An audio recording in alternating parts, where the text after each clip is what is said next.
Out of the Second World War, a war that has already revolutionized old theories of warfare, no lesson has emerged more clearly than the fact that in all naval operations today, the full coordinated support of air power is an indispensable requisite.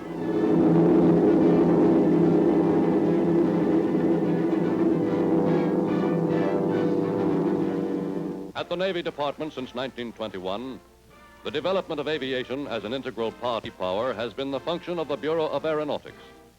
And today, under veterans, U.S. naval aviation is maintaining its proud traditions.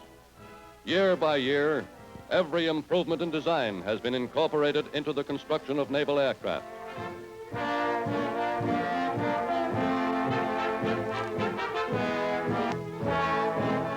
The Navy's planes, like its ships, are of many types, each designed to perform specific duties, each the final product of months and years of painstaking experiment and research.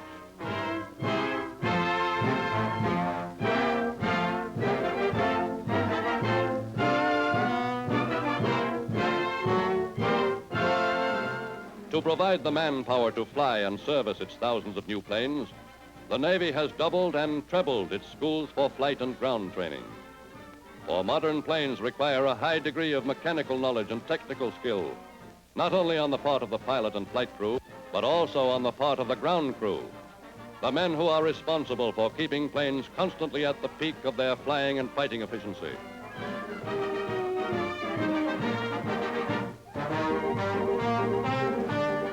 First job of every man in naval aviation is to familiarize himself with the types and uses of all naval aircraft.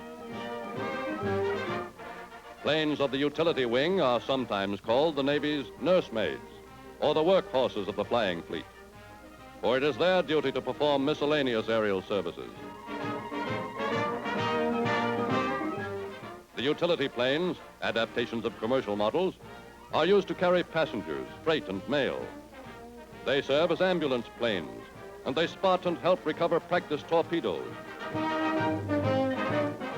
Among countless odd jobs, one of the most important is acting as photographic planes. One of the utility wing's most specialized jobs is towing target sleeves, either for anti-aircraft guns below or target practice of other planes.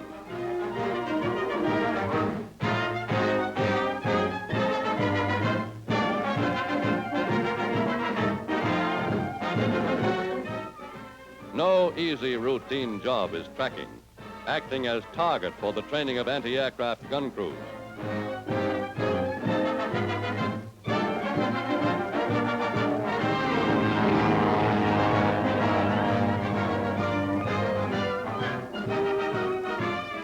Also members of the utility wing are the transport planes, whose newest duty is to carry Marine paratroops.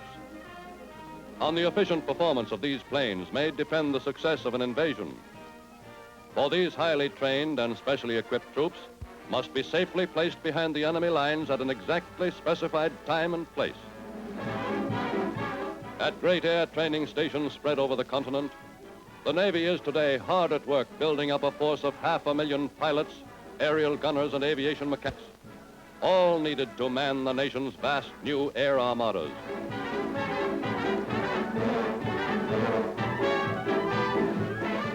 Among the Navy's planes, none is more famous than the N-3N, the primary trainer affectionately known as the Yellow Peril, the slow, dependable plane in which the fledgling airman begins to learn the art of flying. In this plane, built for rough treatment, a generation of pilots have commenced their careers. Heavier and faster than the N-3N is the Advanced Scout Trainer, the SNJ. It is used for intermediate flight instruction, for cross-country flying and formation work. The SNJ is also used for instruction in instrument flying and elementary gunnery. With its greater takeoff and landing speeds, its retractable landing gear, the SNJ serves as a secondary step in training between the N-3N and the service types of combat planes. Combat planes, both service and older models, are used as trainers to put the finishing touches on the student pilot's education. These planes are similar to those flying with the fleet, and in them the last checks are passed in formation flying, blind flying, and aerobatics.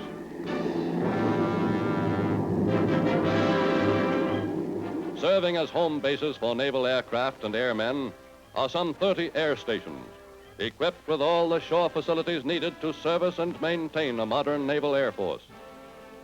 From these bases operate the Navy's long-range patrol bombers, planes whose flying and fighting qualities are unsurpassed in any air force of the world. These giant flying boats, the achievement of 30 years of research and development, are each a self-contained offensive weapon.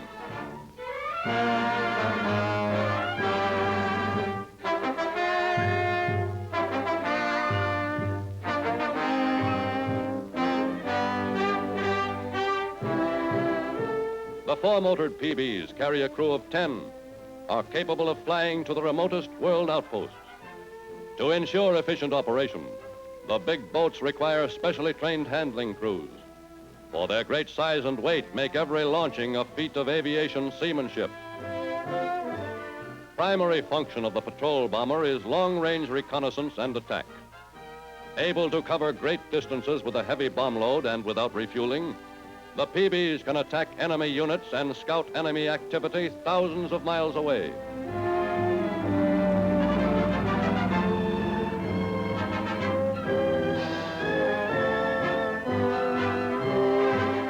Designed for the same duty as the four-motored PBs, but at shorter ranges, are the two-motored patrol bombers. In actual war operations, no single type of plane in the Navy has more consistently demonstrated its worth and efficiency. Today, squadrons and squadrons of these planes operate over vast areas of the Pacific and Atlantic Oceans in the Navy's determined search to blast enemy submarines and raiders from the seas. The great effectiveness of the two-motored PB lies in its ability to operate independently of its base for long periods of time. Every PB crew includes 3 pilots, 2 of them officers, 1 an enlisted man, an AP. These patrol planes are in daily service as guardians of the hundreds of convoys which are carrying men and arms to the U.S. battlefronts.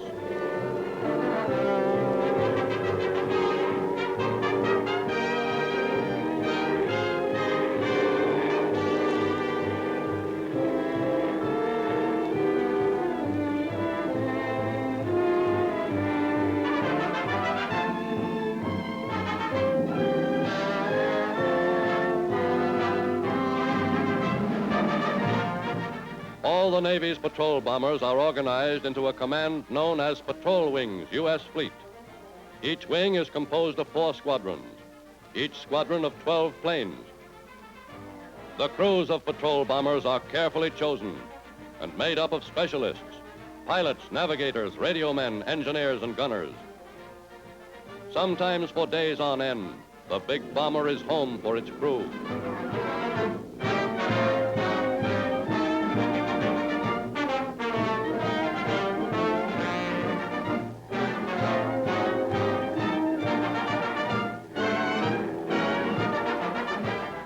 The patrol plane pilot must be a master of seamanship, for seldom is the wind right for an upwind landing, and there is usually neither time nor sea room to correct errors in judgment.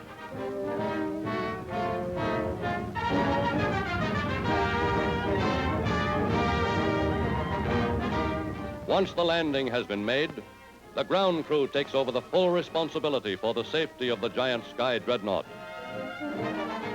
As in launching, beaching the big boats is an operation that requires the utmost care, efficiency, and coordination.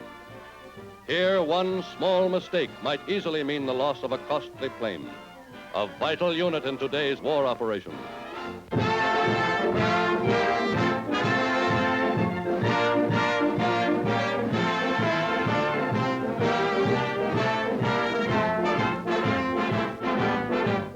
Because no fleet in the world today dares venture into battle without the protection of aircraft, every cruiser in the U.S. Navy carries a complement of planes. In the square sterns of the newest cruisers are below-deck hangars for the housing and maintenance of the ship's planes.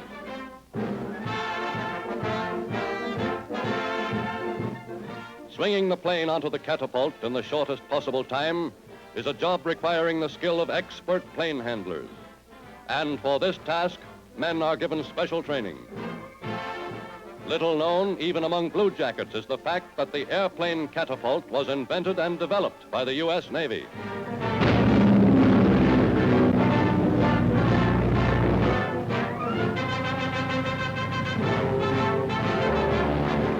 Designed for scouting and observation, these planes, the VSOs, play a vitally important part in battle tactics by extending the vision of the fleet many hundreds of miles. Catapult planes must be exceptionally rugged, for landing at sea is a severe test of the plane's strength as well as the pilot's skill.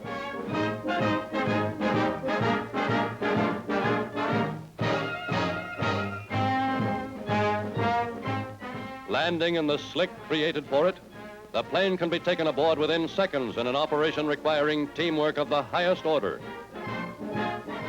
On the great capital ships of the line, planes are a necessary aid to accurate firepower.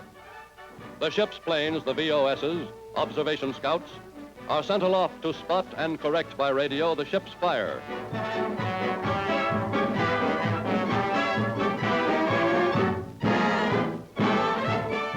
In addition to these duties, VOS planes may be called upon to defend their ships.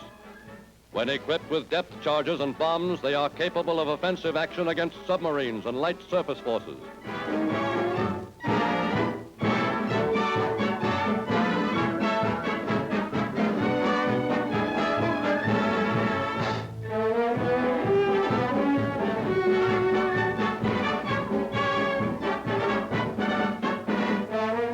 In wartime, these planes must be launched and recovered without interfering with the tactical handling of the ship to which they are attached.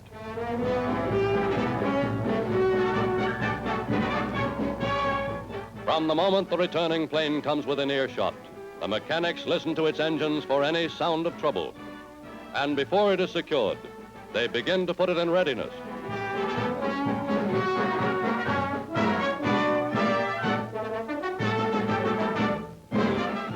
Backbone of the fleet air arm is the aircraft carrier, mobile base for squadrons of combat planes operating far at sea.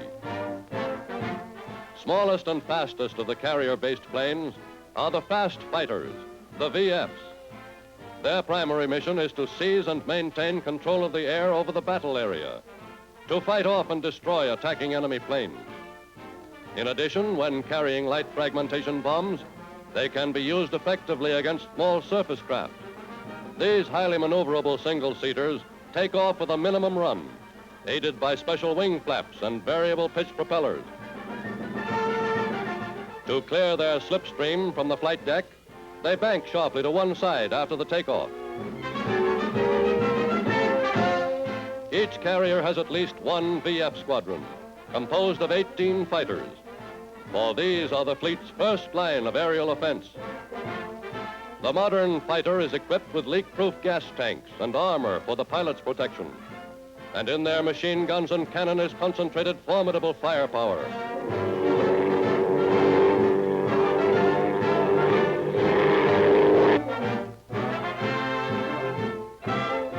Most numerous of the Navy's combat planes are its versatile scout bombers, the VSBs, which can be used offensively as bombers or defensively as scouts. On board the aircraft carrier, every plane must be kept ready for instant action at all times, day or night, for the carrier is a vulnerable target unless protected by its own planes. Carrier crews must work with split-second timing and accuracy to ensure a rapid and continuous flow of planes from the flight deck.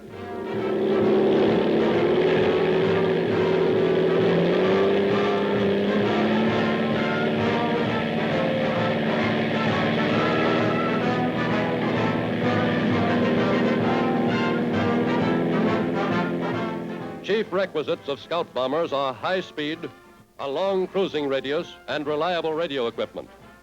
For it is their job to range far out ahead of the fleet and report back promptly every available bit of information as to the disposition and strength of enemy forces.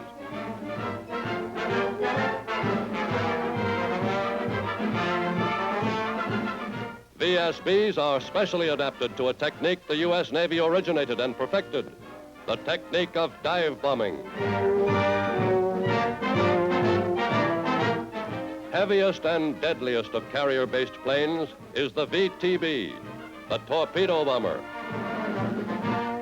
With wings folded to make the maximum use of deck space, VTBs can be brought to the flight deck in a matter of seconds, ready to be loaded with bombs or torpedoes.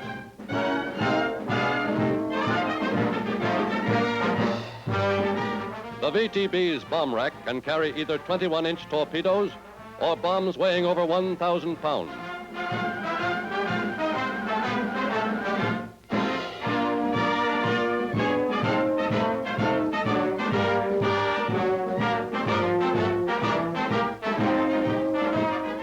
Wings are extended automatically by hydraulic gear as each bomber moves into its allotted position in line for the takeoff.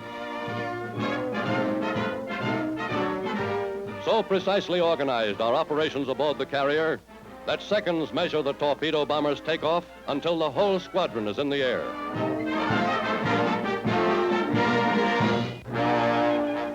During a battle, it may be the mission of the scout to lay down a chemical smoke screen around the target ship to prevent enemy eyes from sighting the attacking force.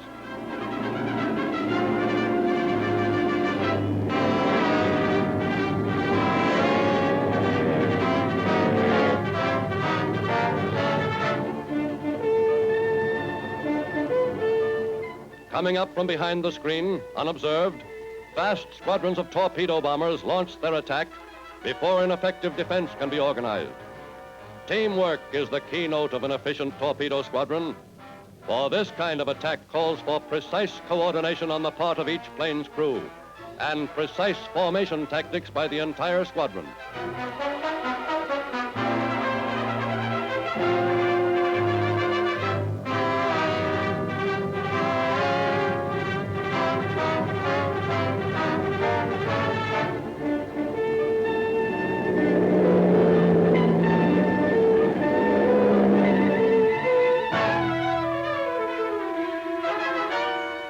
No single air operation is more hazardous than torpedo bombing. But properly carried out, none is more sure and deadly in its destructiveness.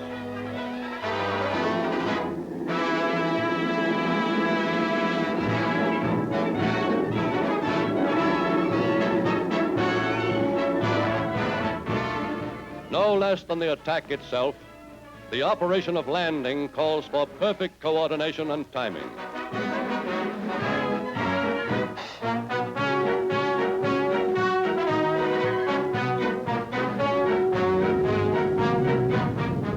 As the planes land, plane handlers must be ready to disengage the arresting gear cable from the plane's hook. Key man in landing operations is the signal officer, who directs each pilot in his approach. As the planes roll in, they are swiftly cleared from the landing area so that other planes may come in without interruption. Every plane is promptly respotted and secured in its assigned position.